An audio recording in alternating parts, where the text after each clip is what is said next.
नागपुर इस समय नफरत की आग में जल रहा है। साथ में लगातार सियासी सनातनी खेल भी चल रहा है। बीते सोमवार को जिस तरह से मुस्लिम समुदाय के खुरापाती लोगों ने जिस तरह से उपद्रव किया, हिंसा की, उससे एक बात तो साफ होती है कि देश में नफरत का बीज कभी मिटने वाला नहीं है।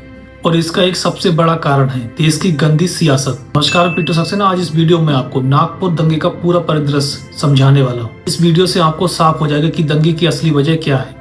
बीते सोमवार यानी 17 मार्च को नागपुर में हिंसा भड़क उठी। मुस्लिम समुदाय के हजारों लोग मुंह पर नकाब पहनकर चुन चुनकर हिंदू लोगों के घरों को निशाना बनाने लगे। हिंदुओं के घरों में जमकर तोड़फोड़ की गई, आगजनी की गई। दंगाइयों के पास भारी मात्रा में पत्थर और मीडिया रिपोर्ट्स के मुताबिक पेट्रोल बम भी उनके पास थे। वहीं इस संबंध में कुछ प्रत्यक्षदर्शियों का ये भी कहना है कि कुछ के हाथों में तलवारें भी देखी गई। इन दंगाइयों ने दर्जनों गाड़ियों में आग लगा दी। हिंदुओं के घरों के शीशे तोड़ दिए गए, दुकानों को निशाना बनाया गया। और मजे की बात, जब पुलिस इन्हें रोकने पहुंची तो उन्होंने पुलिस पर ही पथराव कर दिया। दंगाइयों के इस पथराव में 30 से अधिक पुलिसकर्मी घायल हो गए। वैसे इस संबंध में 50 से अधिक लोगों को गिरफ्तार भी किया गया है। कुछ मीडिया रिपोर्ट्स में तो ऐसा भी बताया गया कि पुलिस घटना स्थल पर 2 से ढाई घंटे लेट पहुंची थी। दंगाइयों की संख्या इतनी थी कि पुलिस बल को रोकना मुश्किल हो गया। अब आपके मन में एक सवाल आ रहा होगा कि आखिर मुसलमानों के द्वारा ये हिंसा क्यों की गई। वैसे इस विवाद की शुरुआत छावा मूवी और अब्बू आजमी के बयान के साथ।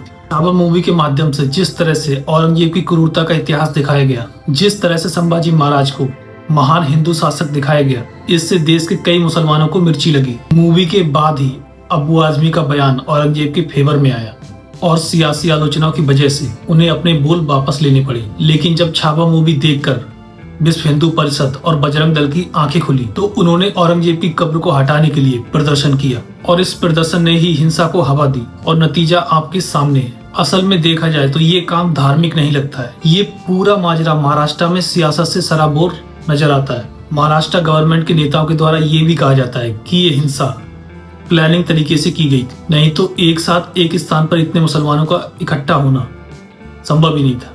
इस संबंध में महाराष्ट्र के डिप्टी सीएम एकनाथ शिंदे का भी बयान सामने आया। उन्होंने जमकर दंगाइयों की आलोचना की, साथ ही ये भी कहा कि ऐसा करने वाले देशद्रोही। महाराष्ट्र के मुख्यमंत्री देवेंद्र फडणवीस ने कहा कि यह हिंसा सुनियोजित थी और पुलिस पर हमले को कतई बर्दाश्त नहीं किया जाएगा। उन्होंने कहा कि छावा फिल्म ने ही औरंगजेब के खिलाफ लोगों के गुस्से को भड़काया है। ऐसे आपकी जानकारी के लिए बता दें कि देवेंद्र फडणवीस नागपुर से ही आते हैं और वहीं से वे विधायक हैं। वहीं शिवसेना के राज्यसभा सदस्य संजय राउत का कहना है कि शायद ऐसा भाजपा ने हिंदुओं को डराने के लिए करवाया हो। बीजेपी ये हिंदुओं को दिखाना चाहती है कि उन्हें मुसलमानों से खतरा है। इस संबंध में उद्धव ठाकरे का भी बयान सामने आया। उन्होंने कहा कि अगर बीजेपी सरकार को औरंगजेब की कब्र हटानी है तो हमें कोई आपत्ति नहीं, लेकिन उन्हें कब्र हटाने से पहले नीतीश कुमार और चंद्रबाबू नायडू को साथ लाना होगा। उन्होंने कहा कि बिहार में और आंध्र प्रदेश में मुसलमानों की बड़ी आबादी है। वैसे मैं आपकी जानकारी के लिए बता दूं कि बिहार में इसी साल के अंत में चुनाव होने और वर्तमान मोदी सरकार भी नीतीश कुमार और चंद्रबाबू नायडू के कंधों पर ही चल रही है। इसीलिए उद्धव ठाकरे और संजय राउत ऐसा बोल रहे हैं। इसीलिए बीजेपी 2024 के चुनाव से पहले ये कहती आ रही थी कि अगर सनातन धर्म को बचाना है तो हमें पूर्ण बहुमत से लाना होगा। बीजेपी खुलकर तो नहीं कह पाई, लेकिन उसके भाव इसी तरह के थे। वैसे बीजेपी नेताओं पर हिंदूवादी होने के आरोप कांग्रेस, सपा सहित महबूबा मुफ्ती भी लगाती रही।